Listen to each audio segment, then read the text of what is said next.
right, I'm here with my good friend Doug Ford. Doug from Communica. You see that? It's like The Price is Right. We put up our hands together. And look at that. Look at that. It's not too bad. 20 years in business. It's been a journey and a half. So in this episode here, we're going to be talking about, 20 years is pretty tough to have in anything, right? Our caption is top employee engagement. Right. And we always like to give those out because you're the expert. Somebody doesn't last 20 years. Number one thing for employee engagement, you think, to be engaged? You have to have a corporate culture. And whatever that culture is, for some it's a very egalitarian viewpoint, but a corporate culture, a strong corporate culture, means that you're a destination for good talent. Why do people come to Communica? Why do they stay at Communica? Why do they leave Communica? And people will come and go all the time. But corporate culture is very important. It's not about just the salary. It's not about the benefits. It's not about, they get a really nice chair to sit in. It's about how they engage at work. It's the type of work that they do. It's how much responsibility they have. All that breeds into a different type of culture. And we live in a very uncertain times. Culture is strained, but doesn't mean that culture leaves. And so having good culture, becoming a destination for really good quality people, that's important for employees yesterday, particularly important for the employees of the future. Yeah, I got to tell you, you got a beautiful office. You know, me being Italian, I love the brick background. I did it myself. Did you really? Each brick. No way. Oh yeah, it was weekend. Well, you know what? I got some work for you at the house if you want. It is a beautiful office. I'm just going to throw that out. You've done an amazing job, and you didn't know this, but probably one of the main reasons why our producer over here, Arden, said this is a perfect spot because this is my background, is the bricks, right, Bambino? And beautiful office, and I can tell when people walk in here, it feels like you belong here. And I can take almost no credit for that. We had a superb human resource and chief operating officer that oversaw the movement into this office and the colors, and we had a director of marketing that did a fabulous job that came up with a lot of the motifs. But the things that I wanted to personalize in the office, I wanted to have the brick wall because, frankly, we're not a corporate firm. We're very comfortable at boardroom tables, but we do a lot of incredibly good work in the field, and I wanted to soften that very view.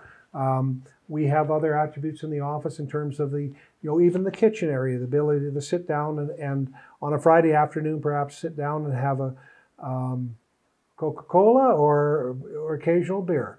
And those are good things to build culture. Well, I am making a comment of the physical, but once people have the opportunity maybe to get to know you a little bit, it really has nothing to do with the bricks on the wall. It has to do with your attitude towards business and how to get your employees engaged. And let's face it, like this brick wall maybe isn't symbolic. Maybe I'll just make it up because I feel it's symbolic after getting to know your business a little bit. Is your job is one brick at a time. Absolutely. I mean, you're not the one that dreams up and says, want to build this, LNG project. Somebody comes to you with a dream, call it a dream, a project, and then you got to help them build it brick by brick. So why don't we go through that? Sure. So whether it's a big project or a small project, there's a commercial underpinning for it. And our role is the engagement, communication, and information management aspects of that project. And it sounds a bit convoluted, but the reality is, how do you actually engage with the people who are going to be impacted, get their input, show that that input has been carefully considered, and develop the regulatory story that allows the regulators to have confidence that you've done a good job and that you have support of the community. If you don't have support of the community, I often feel it's like a trip to the dentist. You might get a permit, but it's a very painful process and you've got a toothache for a long time. Think about the long term when you do these things. And so, those are the things that we think about, and we're part of a piece of the puzzle of a very large puzzle. There's the technical aspect, there's the environmental aspects, there are the commercial aspects. But our aspect, interestingly enough, is now one of the most important aspects that you can have for project development. If you don't do your engagement well, if you don't develop the relationship with your communities, broadly speaking, you're going to lose your project. And that was never the case 20 years ago. And that's one of the great learnings over 20 years is that we've gone from what I refer to, first of all, the safety culture, where everything was really predicated on safety. Even before that, it's the engineering culture, and that is, engineers are wonderful people, no personality, but wonderful people. And they can build almost anything. Yeah. And then you have the safety culture. And the next big leap was the environmental culture. How are you going to take care of the bugs and bunnies? And how are you going to actually walk the walk? And how are you going to make sure that your footprint can be mitigated? And you're not going to do more harm than good to that particular area. And then the next evolution is, how do the communities impact? And how do they participate? And how do they be part of this project? And that is job one now in every project. If you don't get your communities on side, you don't build those relations that are solid, doesn't mean you're not going to have disagreements.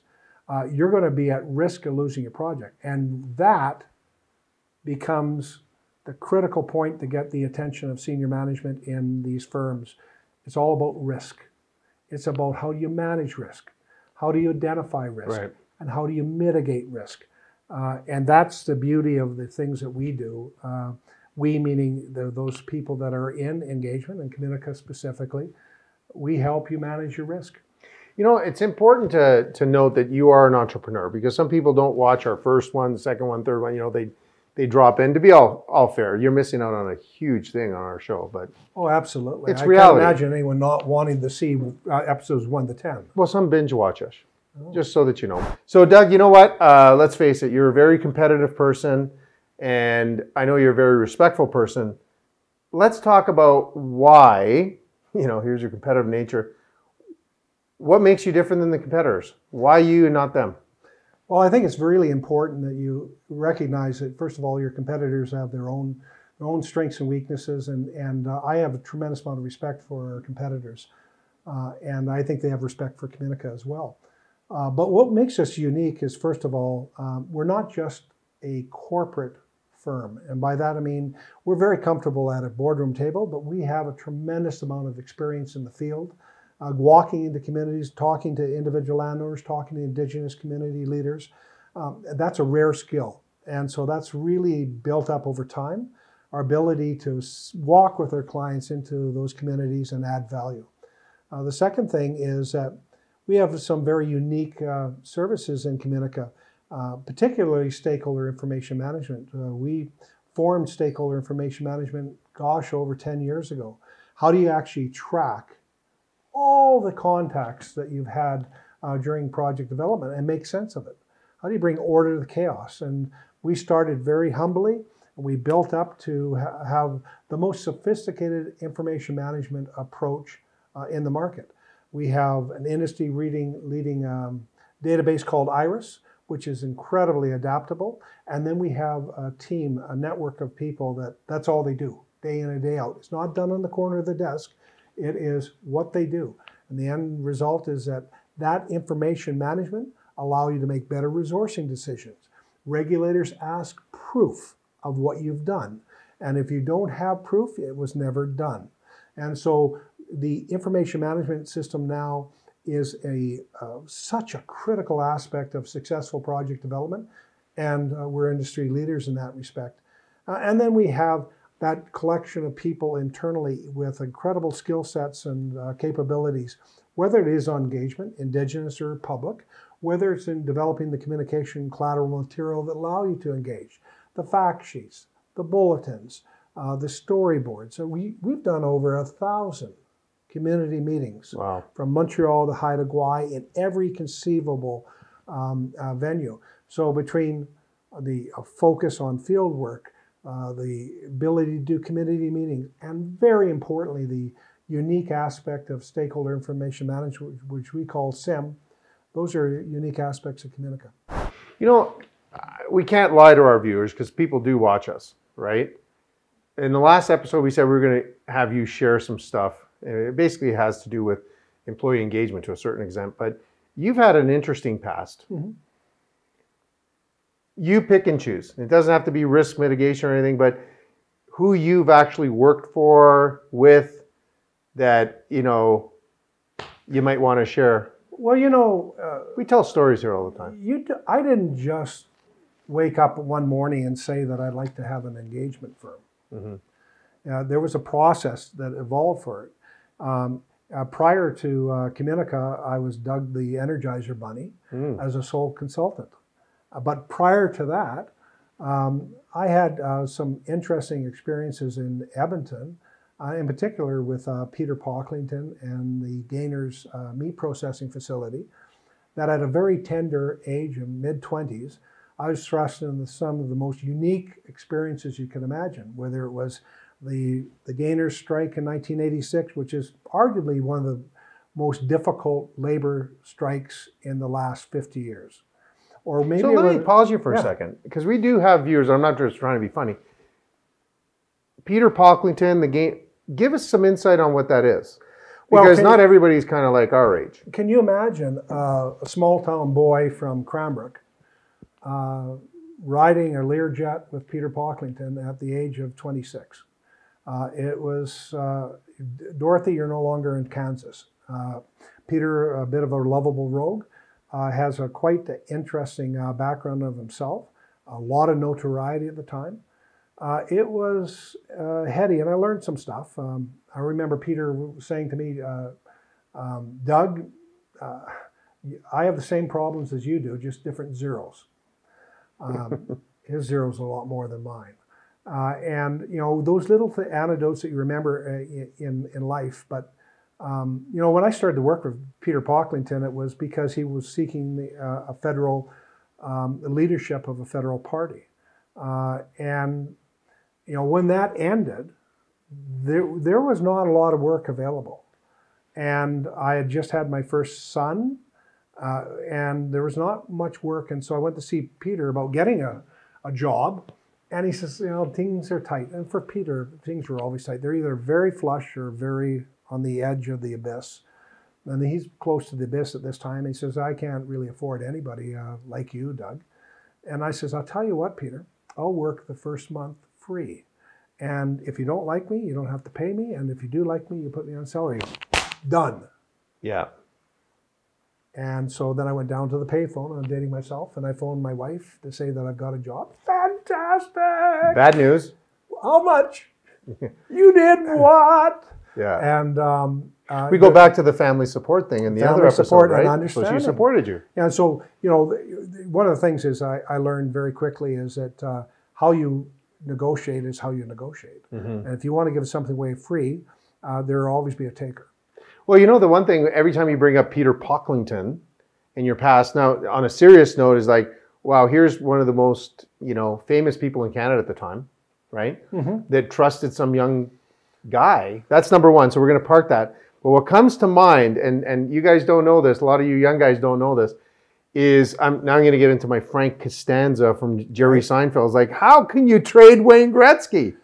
Like that, it was... You know, so Peter POCKLINGTON, for those of you who don't know, because you youngsters, is he actually traded Wayne Gretzky, which is a whole thing about employee engagement, is that anybody's tradable if you can trade Wayne Gretzky. So I totally agree, and I was there. I was there by default. Was it Janet? No, I think it was. It's called money. Oh, and at the core of the trade Gretzky, it changed everything, because it allowed you know, players to salaries to match, you know, the revenues that they were generating for the organization. For Wayne, going to Los Angeles was the best thing that ever happened to him, but it came at a cost for the city, and it came at a cost for Peter. Mm-hmm. Every single trade that Peter did, I argue, from Wayne Gretzky on, always had a dollar attached to it. And it just changed the nature of what we thought business of sport was and what it was not. See, now the truth is out there is that Peter POCKLINGTON traded Wayne Gretzky and got you to play center ice for free for the first month of the season. I look great in warm-ups. Let me do you really? Oh, very much. So how well do you know Messier? I know not at all. I've got a Messier stick in my basement. Oh, really? Good player. Okay. I was never. But no Wayne Gretzky? No, but I got a Wayne Gretzky stick too. Yeah? So let's go back to him trusting you. So that's a big thing. Yeah, it was a big thing, but in fairness, it was, you know, I was there for Peter, and I have to say that Peter gave me an opportunity that's very rare in life, and I acknowledge that all the time. I had unique circumstances that allowed me to develop into the individual I am today, and I'm appreciative of that. We may have some differences for sure, as everyone will have, but I'm appreciative of the opportunity I was given. What have you taken from that situation, being with such a high-profile person at the time, and taking it with your employee engagement right now? Number one, don't train Gretzky. We got that, right? I always say that when you're driving in Edmonton, you know when they have Wayne Gretzky Drive or Boulevard or whatever, I think that's a danger because I'm driving like, hey, I'm on there, and everybody looks and you get in an accident. But what did you learn? I think I learned, first of all, is plan for the long term, not the short term. Peter is an entrepreneur, way more successful entrepreneur than I and countless others, but that, you know, very much on the short term horizon. I believe that if you want to build a business that's sustainable, you want to keep that business, you want to grow, and you want to be relevant, you have to think long term all the time. The easy part is to think short term and ramp it up and take what you can and move on to the next thing. That works for some. It doesn't work for me, and it certainly would never have worked for Communica. So what do you take from that short term versus long term when it comes down to, say, employee engagement? Just because that's the topic kind of thing. Is that how do you make somebody feel that I'm in it for the long run? So you walk the walk. It's all very good to talk, but you have to actually believe, and your actions have to reflect your words. And if they don't, your actions don't reflect the words, and then they become pretty hollow over time. What's the old saying? You know, fool me once, shame on you. Fool me twice, shame on me. You know, if you get it wrong, you can be the president of the United States. Because I think George got it wrong a couple times. Pretty tough job. I'm not sure I'd want it. Yeah. So that's the whole thing, is don't fool me the second time kind of thing. And so, I mean, employees will hold you accountable. And so always, good, bad, or indifferent, they will hold you accountable. You said this, things will change. But at the end of it, they'll understand the basic character that you have. And that's what will make for a successful company. That'll allow the company to grow. You know what? I love that story, by the way. And you know what? Like, if you have any kind of sense of Canadiana, you can't speak Canada recent times without, you know, the Wayne Gretzky story or the, you know, some of those stories that are ingrained in our minds. And that experience must have been incredible for you, and you brought that with your company. But really, the true story about this session here is 20 years. You've done your own thing, and you've been successful. Anything that you look back and say, geez, you know, or look forward to say, geez, I want to do more of this? So, first of all, your next 25. The next 20 years. I just gave you a free 5 there. That's pretty 25. Good. 25. 20. 20, okay. Fine. I think that the number one thing is it's not getting easier to develop projects. It's getting more difficult. And that means we may have fewer projects, and they will take longer, and they will take more effort. We're tailor-made for that. We know how to progress projects from an engagement perspective. We're very, very accomplished. We work with our clients very closely and their internal teams. We always augment, never replace internal teams. That's really important. The last thing you want is a consultant strutting around saying that and giving directions. It's resentful for those employees, and for good reason. And so when I look forward to the next iteration, the next 20, 25 years, I'm going to say that all those lessons that we learned in the first 20 years bring value for the next 20 years. That's amazing. We're going to be back for another episode, and we're going to be talking about stuff that only Doug would know about, the industry, and maybe some advice only you would get from Doug. And trust me, it's really good advice from an entrepreneur that has had such a stellar background with some pretty colorful characters. So we'll see you guys next time. Thanks, Doug. Thank you. Well, you know what? That's pretty much all the time we have for this episode today. Thank you for tuning in with us. And you know what? Make sure you subscribe to our MegaPixx Media channel so you will never miss an episode. And also, you can follow us on LinkedIn and Facebook, Instagram. We have content almost every day. So thank you very much for joining us. I'll see you guys soon.